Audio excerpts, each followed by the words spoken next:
Good morning. Our News 5 team is on Ambergris Key to cover the Belize Investment Summit 2023. And yesterday we got an opportunity to do an exclusive interview with the former president of Colombia, Ivan Duque Marquez. Here's that interview. First of all, welcome to Belize. Thank you so much, Paul. It's a great honor to be in this amazing country. And it's a pleasure to have you here. I note that you are on the bill as the guest speaker for this year's Investment Summit.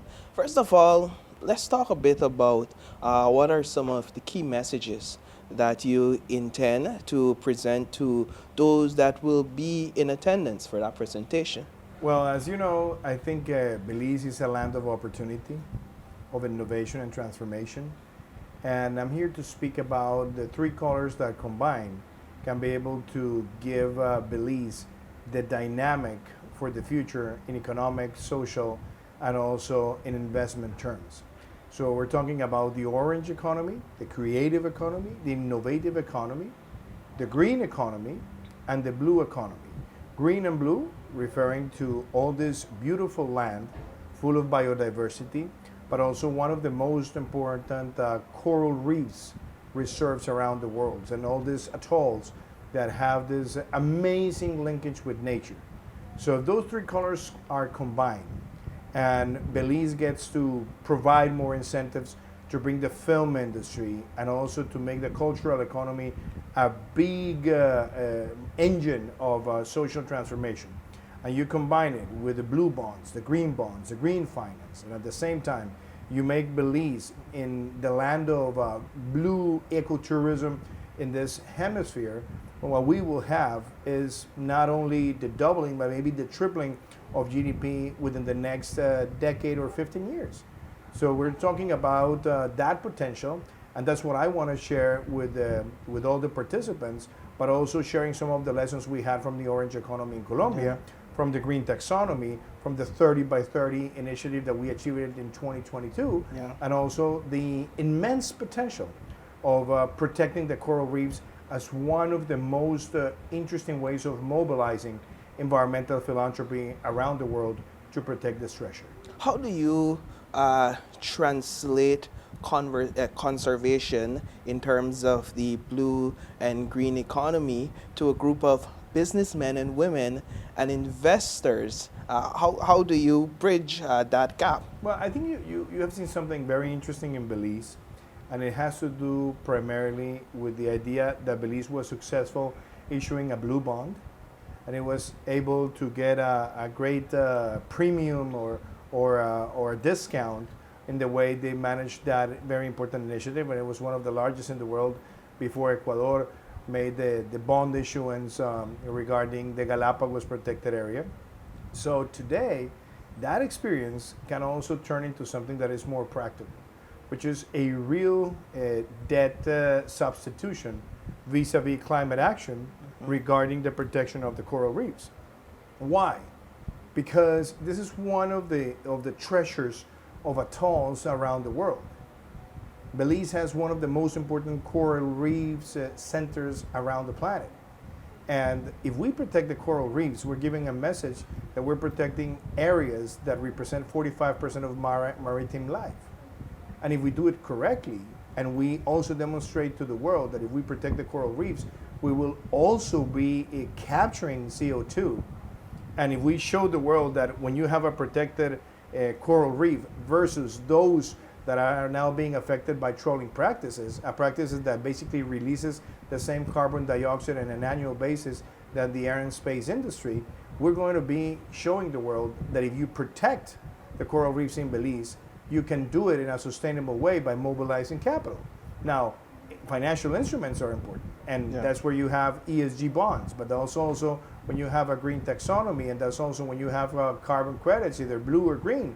So that's part of the green and blue economy that, combined with the orange economy, can make ecotourism with culture, sea protection, and also biodiversity protection a great transformation of the Belizean economy looking for the decades ahead.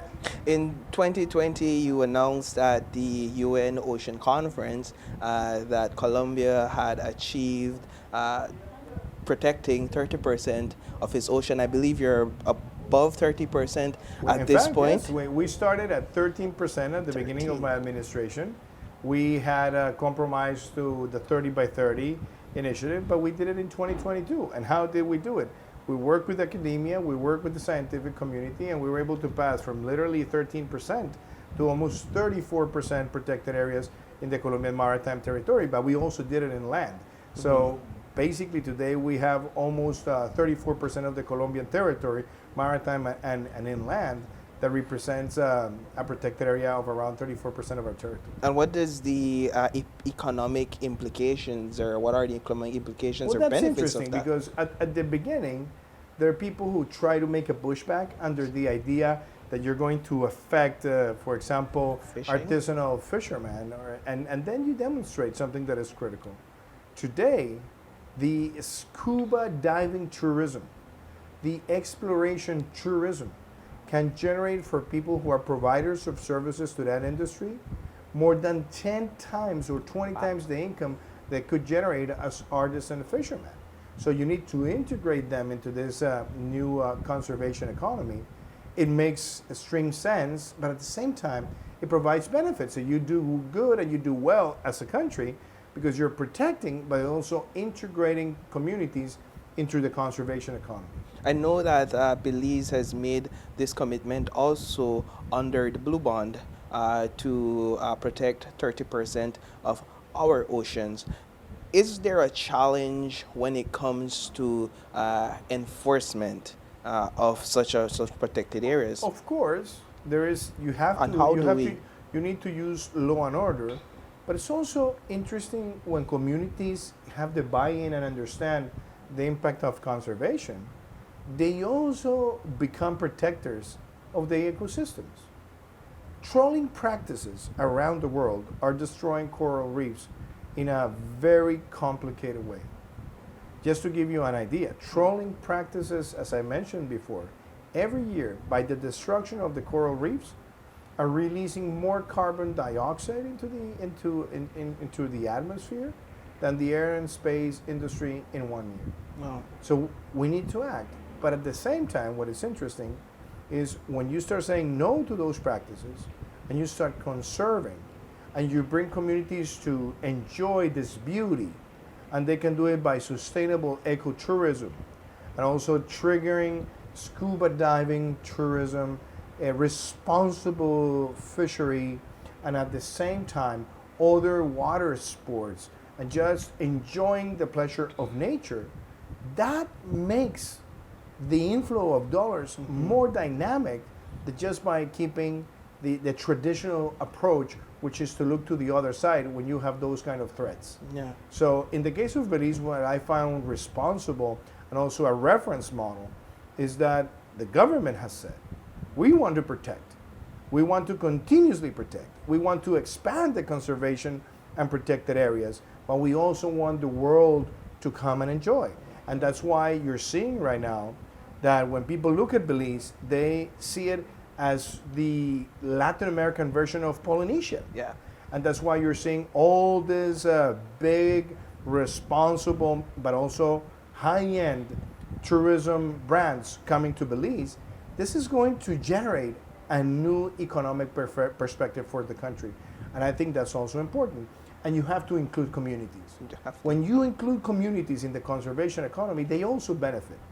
And they become one of the most important guarantors of biodiversity in that territory. I think it's important that you make mention of having a community inclusive approach, because there's always this apparent tug and war between conservation and development, and it appears as if you have to take one side, and it's you become controversial when you're in the middle, that there's room for conservation and there's also room for development. I take, for example, your work in the Amazon with Concordia, the Concordia Amazon Initiative.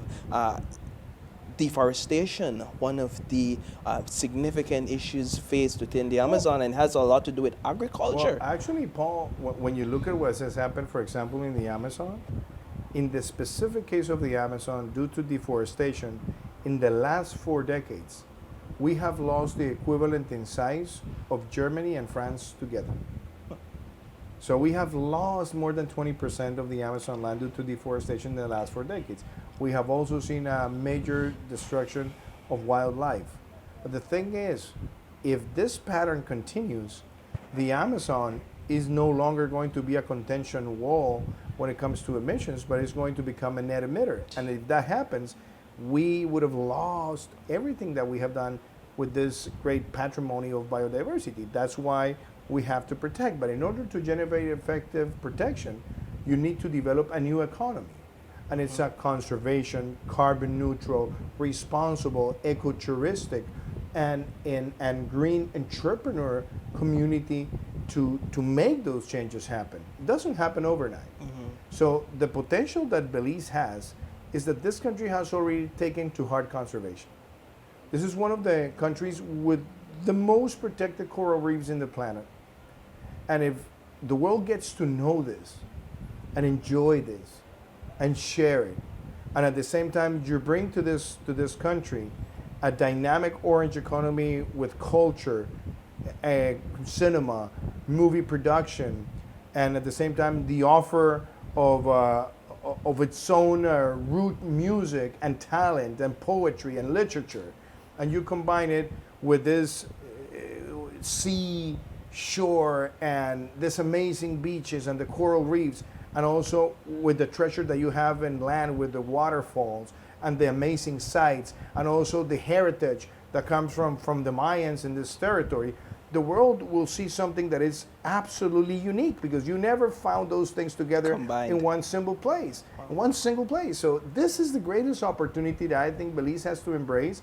And my objective here is not to come and preach, but come and share ideas that have been successful, that if accelerated in Belize, can be a new way of generating a sustainable, carbon neutral, effective, and inclusive economy. I wholeheartedly appreciate how you talk about Belize and how you see Belize and all these economies combined. It's eye-opening for me as well, just listening to you talk.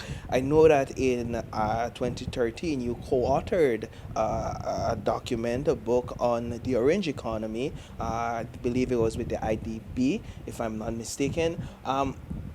Let's talk a bit about the orange economy and the potential within the orange economy. You speak about the heritage, you speak the Maya temples, for example. Belize, as much as it is blue rich and green rich, it is also culture rich. How do we, as a developing nation, capitalize on the orange economy in terms of investments? Because I don't imagine that So- investors look at this area that So much. Paul, for example, I come from a country like Colombia. People, when they think about Colombia, they think about coffee, right? Yeah, oof. And we have very delicious, tasty coffee that I always recommend, obviously. But when you look at the cultural economy, the orange economy, it's larger than the coffee economy. The orange economy in Colombia is larger than mining, and it's larger than many commodities that we know of. Why? Because people acknowledge that when you look at heritage, museums, patrimony, heritage sites, and you combine it with the arts, with functional creations, and with media, that is almost 3.5% of our GDP and growing. But it doesn't happen overnight, and it doesn't happen just in a Sylvester way.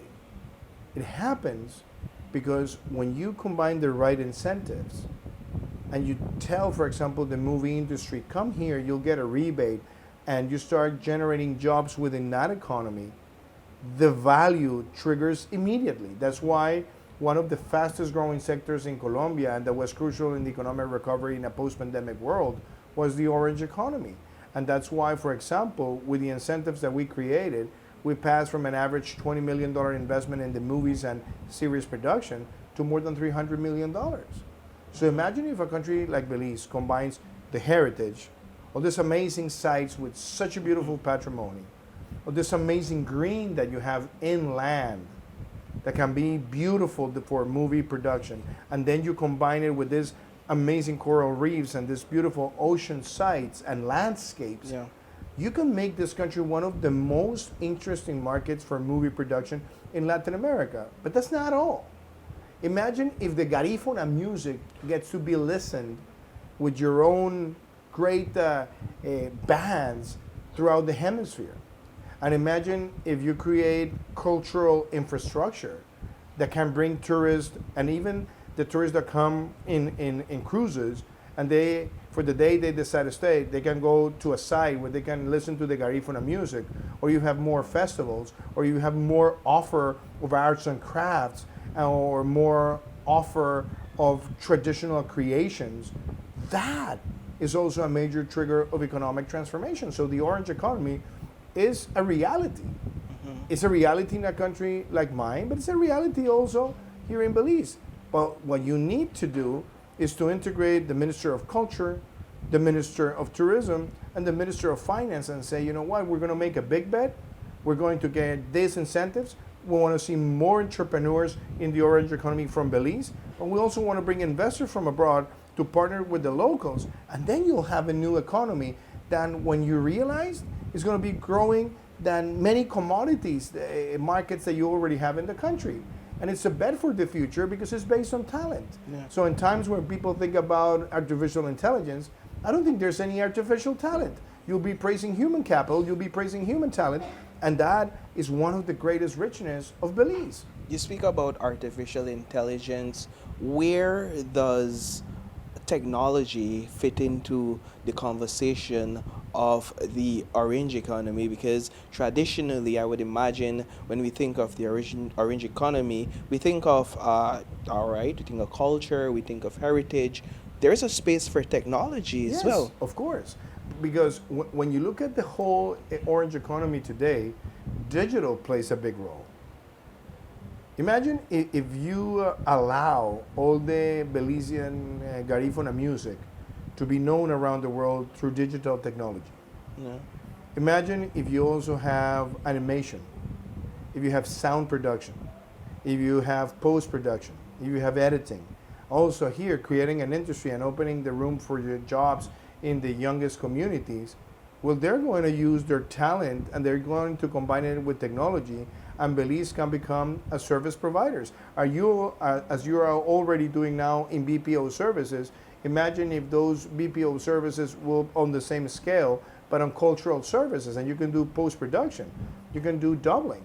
But you also have the richness of having a multi-language country, where you have people that are fluent in English, fluent in Spanish, and that is an asset. Yeah. So transforming those assets through technology and culture, but also on conservation and allowing the world to enjoy the richness of this great coral reef treasure, that is simply the new way of looking at the Belizean economy.